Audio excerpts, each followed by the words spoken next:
welcome to the Westin MCAT podcast with your host, Ahmed and Eric Olson. Welcome back, everyone, to another episode of the Westin MCAT podcast with Ahmed and a new look Eric. I can see you laughing over there already. I'm excited to hear this story because I haven't heard it yet. So what's the inspiration here? It looks good. It was a few different things. Usually when I make a change or when I do something that's like more than a small decision, I have like a number of reasons for doing that thing. Like right. We've probably talked about dermatology before, like why dermatology. Like there are a bunch of reasons. As for my head, because when we got on, Ahmed said, your hair is like such a big part of your identity, which is not untrue. But it was a few things. Like I have always been like, I'm always in a cycle of like growing it out and cutting it off. And so it was kind of just a matter of time. I thought I had like buzzed it truly in the last few years, but my wife said to me, we've been married for almost 8 years, I think, or thereabouts. And she said, I don't know if I've ever seen you with hair this short. And I was like, oh yeah, sure. Like I had it this short in like winter of 2021 or something like that. And we look back at the photos and it was not, in fact, not even close to this short. So right. I think it's been some time, but part of it was like, I wanted to shave it at the beginning of the summer, but I didn't want to start residency with my hair short because it's usually long. Like it's been long since we started the show, or not like long, but medium long. And, so I spend more time with it long, and I didn't want to come into residency being like a guy with a buzz cut and then spending the rest of, the residency course with longer hair grown out. And so I had planned to like wait a whole year until the summer came back around, but I don't know. I just like, there was a longing that got the best of me. And then I have an identical twin brother, and I went to see him over the weekend, and he had his hair cut short. And so he kind of talked me into it. And I had been thinking about it for a while, but we were pretty identical after getting the identical cuts. So it's kind of just a reinvention, Yeah, looks good. I mean, the important question is, what do the kids think? Well, we were all there, like we were staying with him and his family, and I think they've figured it out for the most part, but like at first there was definitely some confusion. Like I was getting called Uncle Nick by the wrong people, and so it's kind of funny. It's kind of funny to see him be confused. And even my wife, like she didn't have any trouble. We are identical, but like you can tell the difference between the two of us. Like I see. 30 years has been long enough for some environmental factors to take part as well. But we are pretty similar. And when she first walked in, she had been out when we cut our hair. We just did it at home. And she was like, this is gonna be harder than I thought to tell you guys apart. I think from the back it's still a little bit tougher, but she can tell my face apart from his. So right, fair enough. I think like you'll make eye contact, and there's something about the eye contact that kind of just tells you. So facial expressions are a little different, things like that. Yeah. Well, hey man, that's cool. I'm actually due for a haircut soon as well. So next time we might. I don't know if mine's going as short as yours, but it's definitely there's a lot to work with here that's got to come off. So. But in any case, derm's going well. Yeah, I mean, I had a couple of days off last week, so it was nice to kind of recharge. Although, like any pre-med or medical student or resident, it's hard. It's really hard to turn off. Yeah. Like, even when you're not necessarily there, you're still kind of your mind's churning. So, but yeah, kind of a little bit refreshed and ready to get back into it. And still kind of trudging through, not trudging through, but trying to sort out the new landscape that is pathology and histology. Oh yeah. Have you guys gotten into that at all in your? We had about a week and a half of pathology.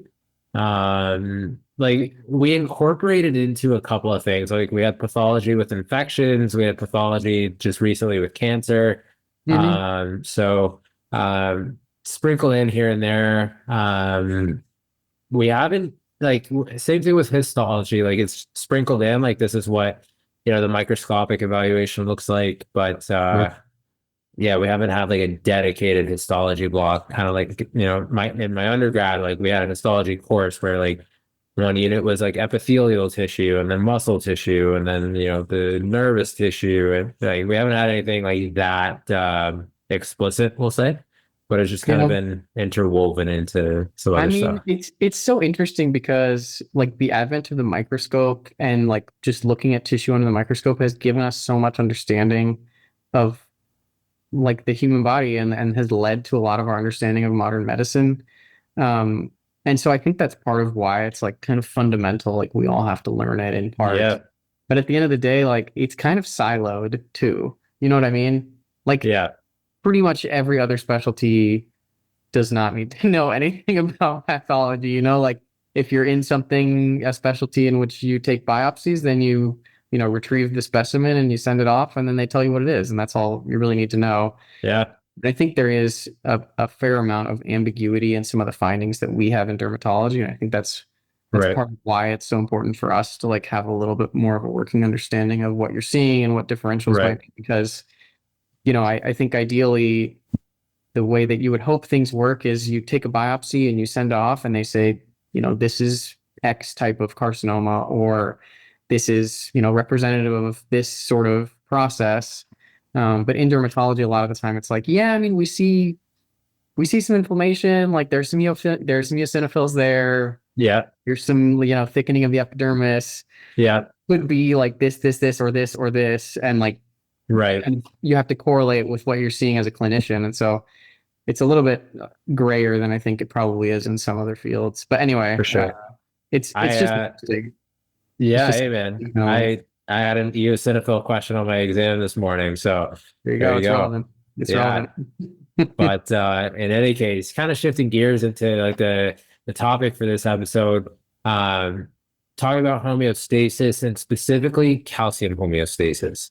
How we regulate calcium in the body, and we know calcium is a very important, mineral with respect to, building bone, and it's a very, very critical mineral, like I mentioned, just because our bones are so integral to a lot of our function, right? Like our bones are responsible for red blood cell production and some lymphocyte production and structural integrity, right? So, but before we even dive into that, I think it's helpful to sort of zoom out and just talk about homeostasis in general. Like, what is that concept?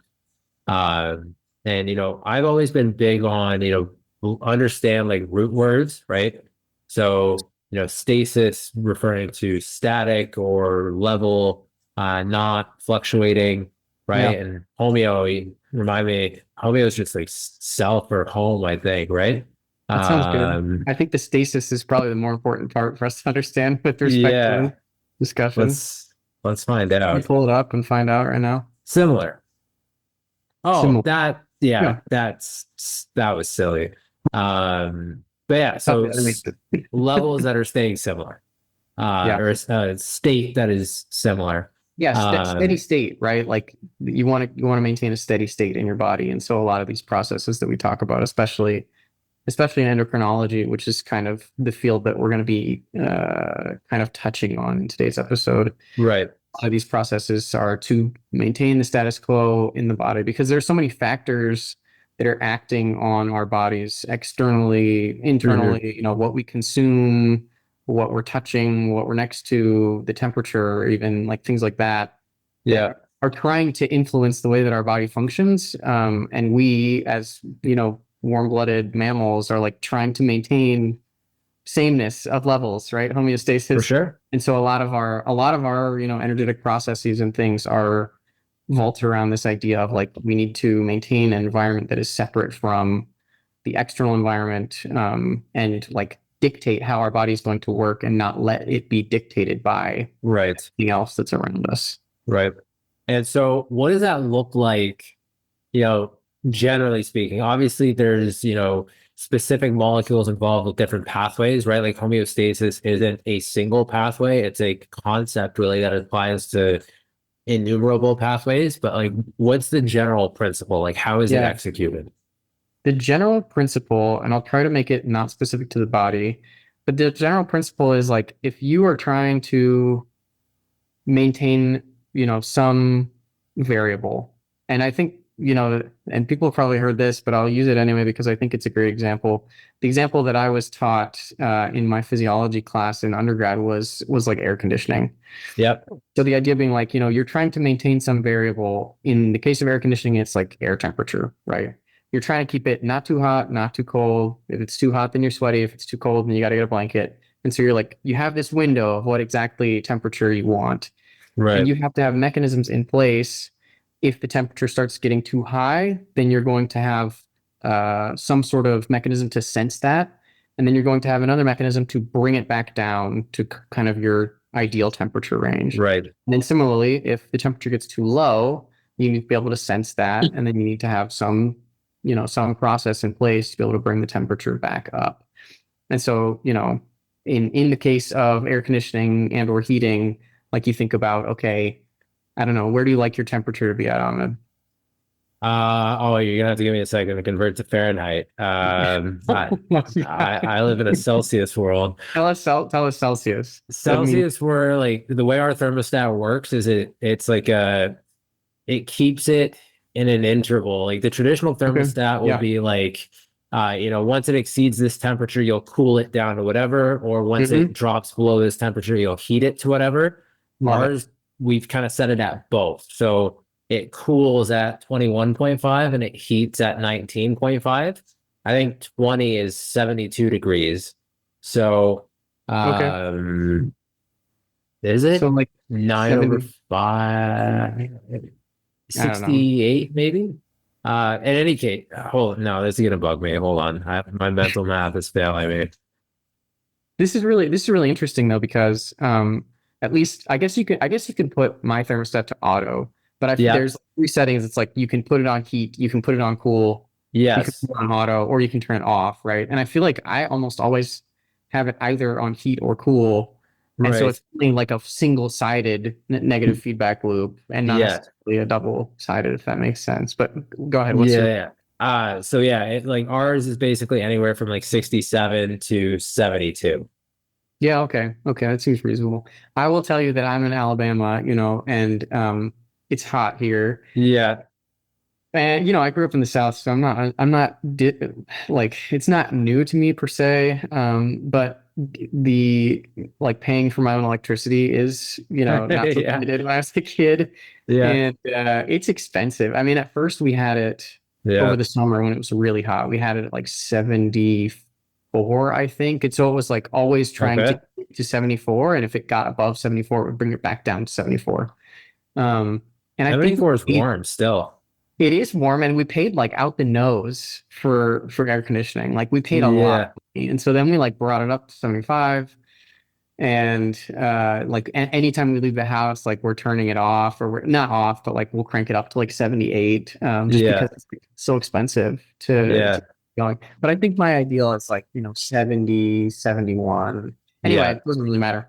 Yeah. But the idea being, I love the case that you have presented, kind of that you have two bounds, you have an upper bound and a lower bound. And Yeah. so, you have sensors within the apparatus of the house that are going to tell you, thermometers that are connected to the air conditioning and heating devices. And if it gets above that 72 or 21.5 Celsius, Yeah.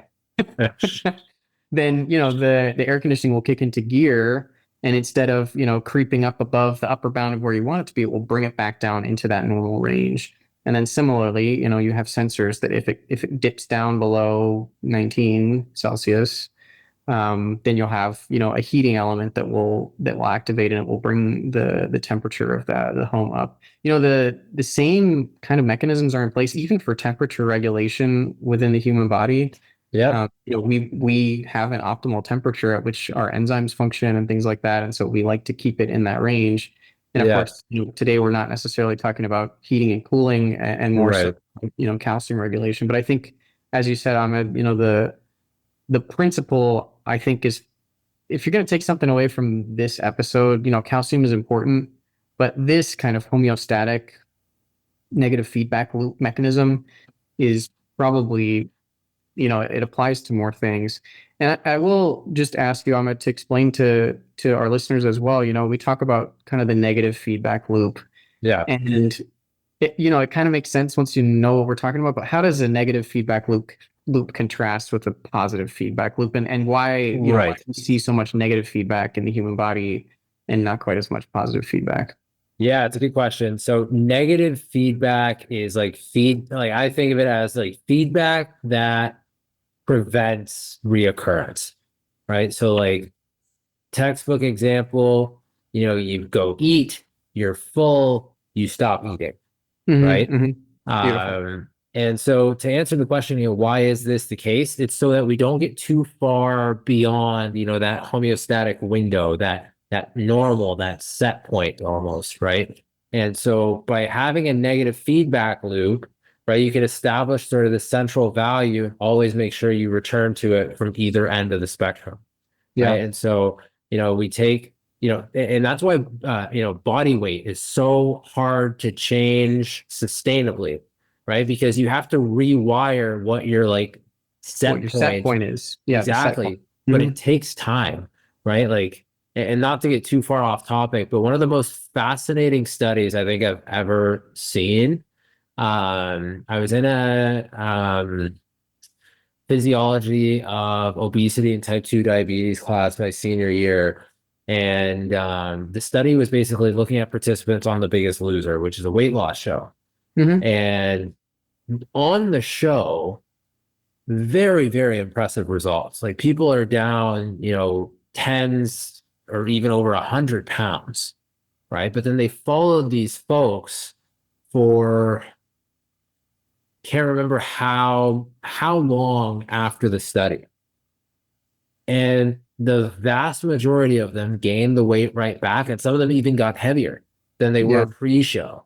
And the reason for that is because it takes time for your body to establish a new set point. But in the meantime, right, there's these hunger hormones like ghrelin that are really jacked up because your body's trying to bring you back to normal. And so, that surge of hunger hormones, causes you to eat and, end up putting the weight back on. But, the short answer to your question is a negative feedback loop is, this process that seeks to restore a normal set Hmm. point. In contrast with a positive feedback loop where something happens and then it's amplified, right? And there's very few MCAT relevant positive feedback loops. We've got, during parturition or childbirth, right? The oxytocin positive feedback loop.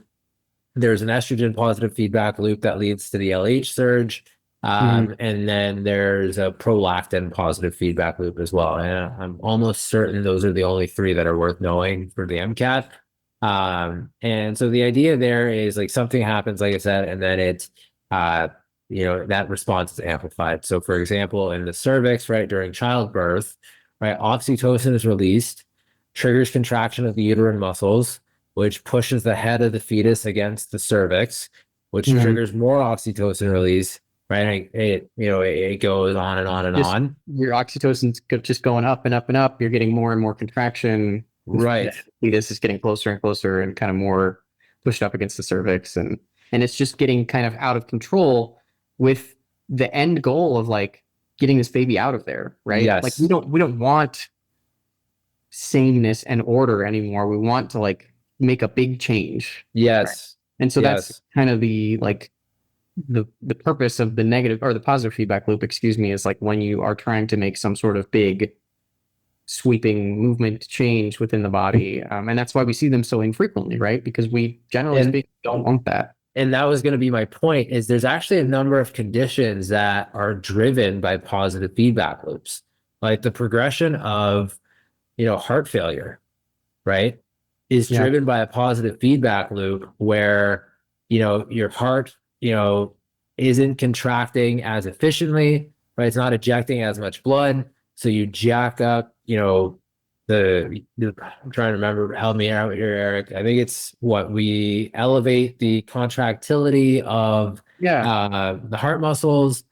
And with that comes sympathetic innervation, where we raise blood pressure as well. But because we've raised the blood pressure, now we have to work even harder to get blood out of the aorta. And then blood pressure gets jacked up even more. And then it just leads to this condition where your heart becomes really, really baggy and fails.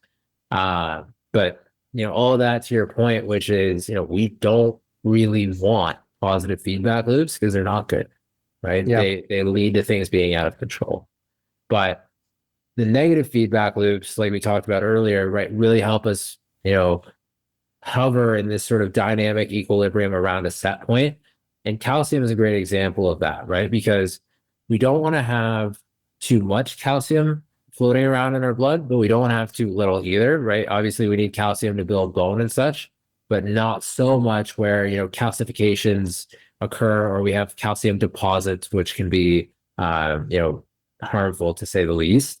And so with respect to calcium homeostasis, we talked about having, those two bounds, right, with the thermostat. There really are two bounds here with calcium homeostasis as well, right? If we've got too little calcium in the blood where we need to release calcium into the blood, that's going to be the action of parathyroid hormone. And if we have too much calcium in the blood where we need to take some out, that's going to be the function of calcitonin. And I'm curious, Eric, like when you were studying, like, was there a way that you kept them separate? Was there like, It's one of those, I've been thinking about this because I knew we were going to talk about this during our episode. And like, I think most of my understanding, you have to know about this stuff in med school too. But I think, I learned a lot of it in undergrad, and I think, learning about it for the MCAT right, will be helpful in the long run. And so I think a lot of the things that I think about and like the way that it is remembered in my mind just comes from this undergrad physiology class that I took. And the way that it was phrased, and like I've tried to think of another way to present it because I don't actually think it's a great like memory mnemonic type of thing. But the way that it was taught to me was that calcitonin tones your bones. And like when I okay, think about it, like logically, I'm like toning feels like kind of slimming down. And so in that kind of vein, calcitonin should decrease your bone density and like release calcium into the bloodstream, which right, is not what it does. no, Right. But that's how it works for me, is like calcitonin tones your bones, like it makes them stronger and more toned. And so it's right, decreasing blood calcium and increasing, bone density is what calcitonin does. That's kind of how it was presented to me. And for whatever reason, like that stuck. I think if you can fair learn enough, one, then you learn both, because you can just right, they do the opposite. just And I opposites, go yeah, over exactly what kind of effects they have today. But if you know one, then you know both. And it is kind of interesting because they sit right there in the neck, like right next to each other. And you have, the thyroid that sits here kind of mm-hmm. on the, I don't know what all that cartilage is called. If Jaden were here, he could tell us because it's all kind of head and neck anatomy. But like there's the Right, cricoid and the thyroid and the yeah, cricothyroid and the hyoid and all that. But your yeah, thyroid is the gland that sits kind of like right here under the skin. And then yeah, you have four little parathyroid glands that sit kind of on the posterior aspect of the thyroid gland. yeah, And it's just funny to me because they're in the exact same place and they do exactly the opposite thing. right, But I yeah, don't know, yeah. do you have a better way to kind of remember differentiate between the two? I so I always remembered that for whatever reason, I remember that parathyroid hormone went with osteoclasts. Mm-hmm, And for mm-hmm. me, that was That's everything weird. I needed. If you remember that, then you're good to go, Exactly. And so osteoclasts, I know, resorb bone, they break bone down. So parathyroid hormone is leading to an infusion of calcium into the bloodstream, right? So Mm-hmm. parathyroid hormone is responsible for elevating blood calcium levels and is triggered by too little blood calcium, Yeah. right? And then calcitonin is now just the exact opposite, where if I have too much calcium in the blood, I need to take some out. But if I have too little in the blood, right, that's going to be the parathyroid hormone. Yeah. And so I think what's really important, and I see this mistake all the time. It's really, really important for students to pay attention when presented with a question.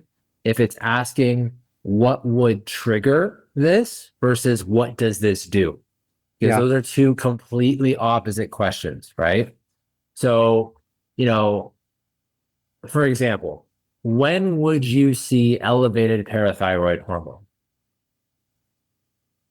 Oftentimes, what students will rationalize in their head is, well, if I have elevated parathyroid hormone, I'm elevating blood calcium. So I would see elevated parathyroid hormone when blood calcium levels are high.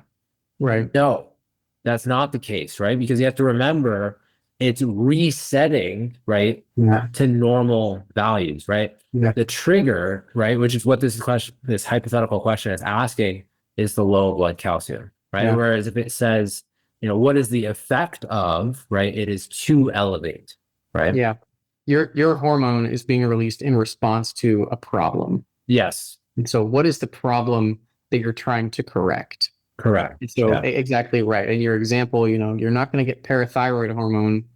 You're not going to have elevated parathyroid hormone because there is high calcium, right? You're going Yes. to get elevated parathyroid hormone when there's low calcium because that is a problem that you're trying to correct. And so conversely, if they said, in what situation would you see elevated calcitonin?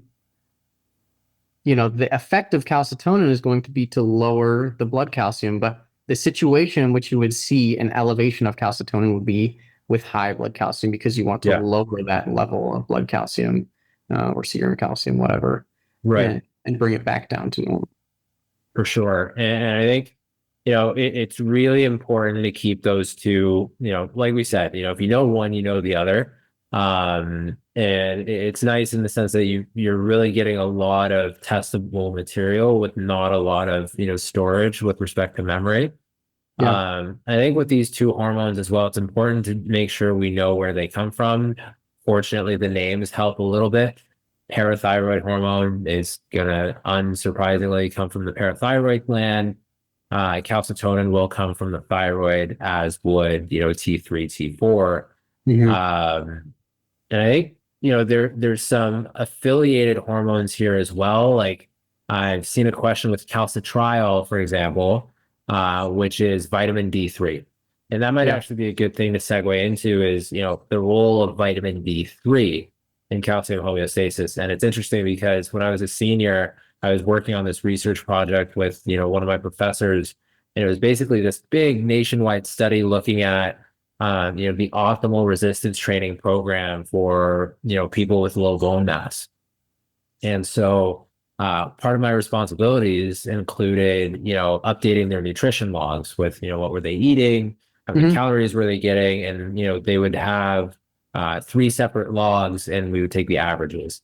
And what I recognized, sort of just unintentionally, was that whenever somebody was taking a calcium supplement, they were also taking a vitamin D3 supplement. And Mm-hmm. like I never questioned it. I was just like, oh yeah, that's what you do. But I never like thought to myself, why? And the reason is vitamin D3 is responsible for helping us absorb calcium from our gut. And that's critically important because if we have these calcium supplements, but we're just excreting them right back out in our urine, not really doing anything for us. Not doing anything. Yeah. But I think, that combination of knowing these hormones, knowing what they do, and then knowing some of the related, we'll say factors, right? Vitamin D3 being one of them, and we'll get into the bone cells here in a second. I think that's a really good sort of holistic overview of, calcium homeostasis. What do you Yeah. think, Eric? No, I agree. I think we need to talk about bone cells. And Yeah. the other thing that I would like to touch on briefly, and it will interplay with bone cells, but I'll just touch on it now, is kind of where these hormones work, because there are a Mhm. few different tissues that they have effects on that I think is important Right. to know. And I think that parathyroid, for whatever reason, we have these things that we do. Parathyroid hormone for me is like the one that I remember. I remember kind of what it does and where it acts Yeah. and things like that. And then I just think, okay, well, calcitonin is going to be the opposite. And Right. that's pretty much where I leave it. I think Yeah. there are more nuance. There's more nuance to it than that. But I think for our level of understanding at this point, that's good enough. Yeah. And so I'll put it in terms of parathyroid hormone. And so for parathyroid hormone, there are three, and I would say three main tissues, and you can chime in if you have other thoughts, but there are three main tissues that I think are affected, and those are, the bones themselves, the kidneys, and then the gut. Yeah. When we think Yeah. about parathyroid hormone, the goal again is what? To increase serum calcium levels, right? We get more parathyroid Yeah. hormone when blood calcium levels are low. I cannot say parathyroid hormone. It's hard to say. Yeah. PTH. We should just be saying PTH. Yeah. Just the abbreviation. So when you have, and I will say that when you have secretion of PTH, it's going to act on those three kind of tissues, for lack of a better Right. term, or organs, I guess. So as far as the bones go, it's going to increase the activity of osteoclasts, and I won't touch on it too much right now. But osteoclasts are kind of breaking down bone and releasing calcium into the blood. Right. So when we have increase of parathyroid hormone, we have increase in breakdown of bone and release of calcium from the bone into the blood. So that's one Yeah. way that it's working. Number two is in the kidneys, and there are a few things that it does in the kidneys. For one, it increases production of, or conversion, I guess, from vitamin D to calcitriol. And like you said, Ahmed, that's our hormone that's going to increase reuptake of, or absorption of calcium in the gut. Yeah. And so kind of indirectly, the PTH will interact with, or will act on the kidney and will act on the gut, because we have increased production of calcitriol. So the PTH is not actually acting on the gut itself, but because it acts on the kidney, and there's this intermediary across calcitriol, we have increased absorption of calcium from the gut. Right. And then in the kidneys as well, we have increased reabsorption of calcium ions in the, I don't know, distal convoluted tubule. I don't know. It's one of those. I don't know if that's necessary for the MCAT. Yeah. Probably beyond the scope of the MCAT. Probably beyond the scope of the MCAT. But there is increased reabsorption of calcium. Go ahead. And yeah, like I think it all comes down to, like, if you just, and again, this is my way of putting it all together, but like, if you just know one connection, everything else works out. For example, mine was PTH osteoclasts. That tells me that I want to elevate blood calcium. Mm-hmm. From there, I don't have to memorize what happens in the kidney and the stomach, because it just makes sense, right? If I want more calcium in the blood, I want to bring in more from the gut, and I want to bring back more from the kidney. I want more reabsorption, less secretion, right? Because we got to remember, secretion from anywhere else means more into the blood, but with the kidney, it means actually less, right? Because secretion means you're peeing it out. Urine. Yeah. Right. Yeah. And then, like, just from that, PTH, osteoclasts, I know everything I need to know, because now calcitonin is going to build bone to take calcium out of the blood. So that's going to be osteoblasts, and more on those in a minute. In the gut, we want to bring back less, because we already have too much in the blood. And now we want more secretion, less reabsorption in the kidney. And again, it's all just it stems from knowing the function. Yeah. Right. And if you know one, you know the other, kind of like you alluded to earlier, Eric. And, I would encourage our listeners to just, like, don't try to memorize all these facts in isolation. That's extremely ineffective. No, literally know one of the 6 things, one hormone with one target tissue, and you'll know the other 5. Yeah. But if you have to know it, right? You don't have to memorize it, but you have to be able to reason it out. Yeah. And that's what we advocate for, is an understanding, not a memorization of facts, but understanding how systems are working. Okay, tell us about clasts and blasts. Yes. Yeah. So very simply, and again, if you know one, you know the other. I always remember osteoblasts are builders, B for build. And so if osteoblasts build bone, osteoclasts break down bone, right? I was thinking of something with a C, but I know, really wasn't really anything. But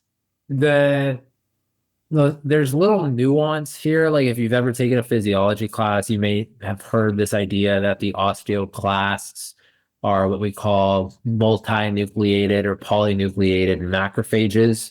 A macrophage is basically just something that, ingests and breaks down stuff. We'll leave it at that. It's part of our innate immune system.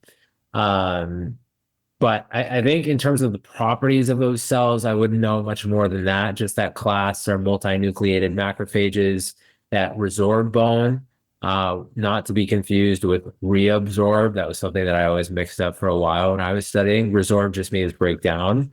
And then the osteoblasts are the builders. They're just normal mononucleated cells that are responsible for building bone. For those who are interested, it's, there's this, we'll call it substance called osteoid, right? That these osteoblasts secrete. And that sort of lays a foundation that can then be mineralized and then turned into, hydroxyapatite crystals and, what we call cortical bone. Um, but as far as the MCAT is concerned, blasts build, class break down, class go with parathyroid hormone, and then the blasts go with calcitonin to take calcium out of the blood. Yeah. It's interesting. I'm just thinking about clinical applications, and like, Yeah.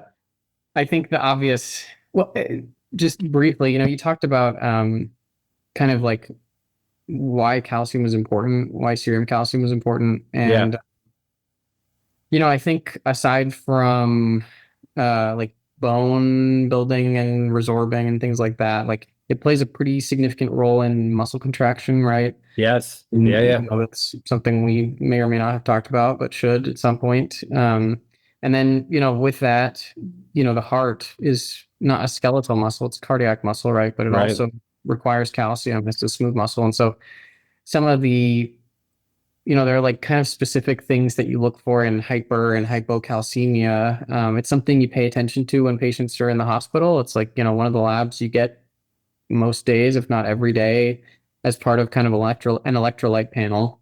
Mm-hmm. And especially in, patients with the cardiovascular history, it's something you think about because when calcium gets too high, then you start to worry about arrhythmias. They can be Right. arrhythmias with really high calcium, and that's, it speaks to the importance in this kind of skeletal muscle contraction picture. And then with hypocalcemia, and this is not an MCAT thing, but for you, Ahmed, maybe there is a mnemonic for hypocalcemia and the symptoms that you get with hypocalcemia, and it's like Okay. it's something you should probably learn. I mean, honestly, the first time I heard it, I was like, "That's stupid. I'm never going to need that." But it's hypocalcemia can cause stones, bones, groans, thrones, and psychiatric overtones. And so the stones is like renal stones, right? Yeah. Get calcium oxalate, renal stones. Yeah. Let's see, bones. You can have like bone pain with hypocalcemia. Okay. Um, thrones is like the throne, like the porcelain throne, like the toilet is constipation Oh. with hypocalcemia. And I think you Okay. can have like polyuria as well or something like that. Yeah. Groans, again, this kind of a stretch on some of these, right? Groans is like abdominal stuff. So like you can have abdominal pain, Okay. you can have cramping, you can have nausea, vomiting. Yeah. Yeah. I can see And then that. psychiatric overtones, like I don't know where that phrase came from, but just like it can make you a little bit out of sorts from a psychiatric perspective. And so Right. again, it's kind of a silly thing, but it will come up on your board exam. So that's just something to know. Can't But like, wait. it just illustrates to me like there's a reason that this feedback loop is in place on either side because you have like symptomatic issues on either side. And obviously, like if you get really far from your normal range, then you'll start to have, like again, with the hypercalcemia, you can have fatal arrhythmias. And for Right. hypocalcemia, I guess I don't know, like if you got really, really out of sorts, what the significant side effects would be. Um, as far as like, disorders of calcium homeostasis, I think the one that we think about most frequently is osteoporosis, and it's Yeah. something, very, very prevalent in our society. What's interesting to me, and maybe you'll feel this way, maybe you won't, Ahmed, but there are like various therapies for osteoporosis, and after studying for the MCAT, you will roll into like an endocrine discussion, and they'll start talking about osteoporosis, and you'll be like, obviously, we can just give them calcitonin. It's like it tones your bones, like it increases bone density, like your problem is decreased bone density and osteoporosis. Like that seems like a very obvious fix to me. Right. And calcitonin and parathyroid hormone are both peptide hormones, and so just for Yeah. what it's worth, I think that's worth knowing as well. It's kind of a factoid, but um, calcitonin is like fifth line for osteoporosis. And what I mean when I say fifth line is like first line is like this is the first medication we're going to use. Like it's the one that Yeah. we go Yeah. to, it's very effective. If that doesn't work, then we go to the second line. If that doesn't work, we go to the third line. And so calcitonin Right. is like kind of far down the line. Like it's not really something we use very frequently. And pretty much everything that we use in one way or another is kind of an osteoclast inhibitor. And so we Right. don't do a lot to like like actively build bone, but really kind of the mechanisms we use from a pharmacologic perspective to treat osteoporosis are like, we just want to stop resorbing calcium. Right. And a Right. part of that is, increasing vitamin D and calcium, like you talked about earlier, and that kind of increases the stores of calcium. And so there's less of a need to be resorbing that calcium, and there's going to be less parathyroid hormone circulating. But Right. I don't know. I just always kind of found that interesting. Like for whatever reason, that's the go-to. That's how we do it is by inhibiting osteoclasts. And so, Right. again, not really something to know for the MCAT, but kind of an interesting factoid of like how clinical medicine works in addressing some of these issues of calcium homeostasis and things. Right. Yeah, I think, it's always helpful to throw things like that in because, again, it just bridges the gap between, principle and practice, right? And I think sometimes when we study for the MCAT, we get too focused on just the facts and always, just like knowing it to be able to answer the question. But if we can have this context of what it means in the real world, it's going to be more fun to study. And so, Mm. but, to recap, right? We have this idea of a negative feedback loop where we're trying to maintain a set point. And with respect to calcium homeostasis, right? We know this is going to be really important for, our bones and for muscle contraction, among other things. And, it's really the two bounds that we talked about, right? We have that, upper bound where we're going to keep things or we're going to bring things down through the action of calcitonin, right? By moving calcium out of the blood into the urine, into bone, right? And left in the GI tract. And then we're also going to have the lower bound, which is going to be the parathyroid hormone, sort of infusing calcium into the blood from bone, from the kidney, from the gut. And so, knowing, like we talked about, one target tissue with one of those two peptide hormones is enough to give you the rest if you logic through it conceptually.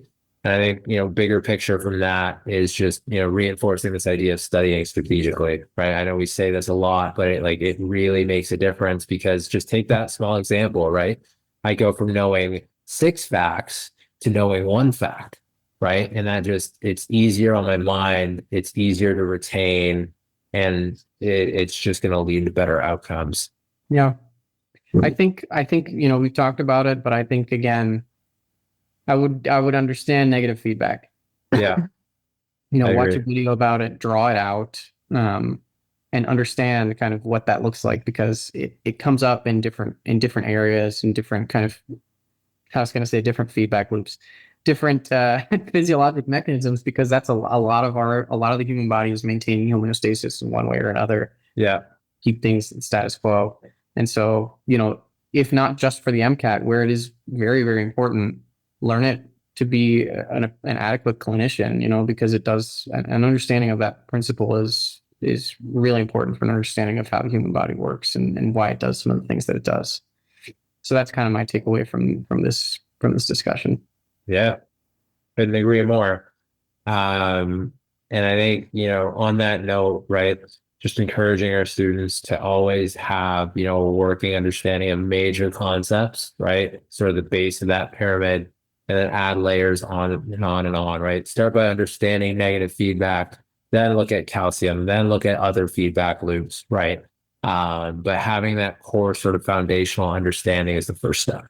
Absolutely. Uh, yeah. And I think, by drawing things out, like you mentioned, by, explaining it to a friend, those are great modalities to reinforce and retain information. And, to wrap up, I would also say, I would encourage our listeners and our students to make sure that, they're not settling for an approach to studying that's not as efficient or effective for them as it could be, right? Everybody learns best with different, approaches. And so given that nobody's testing for at least 3 months, now is the time to try to figure out, what is the method that works best for me. Speaking from experience, I'm kind of going through that right now. But once you find that niche, I think you're good to go. But that's all I got for today, Eric. Not sure if you have anything you want to add there. No, I'll just echo what you said.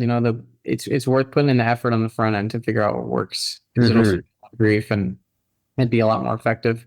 Right. So try some different things out, and see what works and kind of go from there, as Ahmed can attest. And we'll keep tabs on you, Ahmed, in the next month or two and see how these are working. Hey man, we're 3 exams down and 1 to go for this first course. We've passed the first 2, and I think we passed the 3rd today. So we've got today. This morning. I think we've got enough buffer room for this last one where we're kind of on cruise control. We're kicking our feet up and we're looking pretty. So, but yeah, no, I couldn't agree more. And on that note, we'll wrap up there. I appreciate our listeners taking the time to tune in today, and I wish everybody happy studying and all the best in their prep. And we'll see everybody on the next episode of the Westin MCAT podcast. Take care, everybody.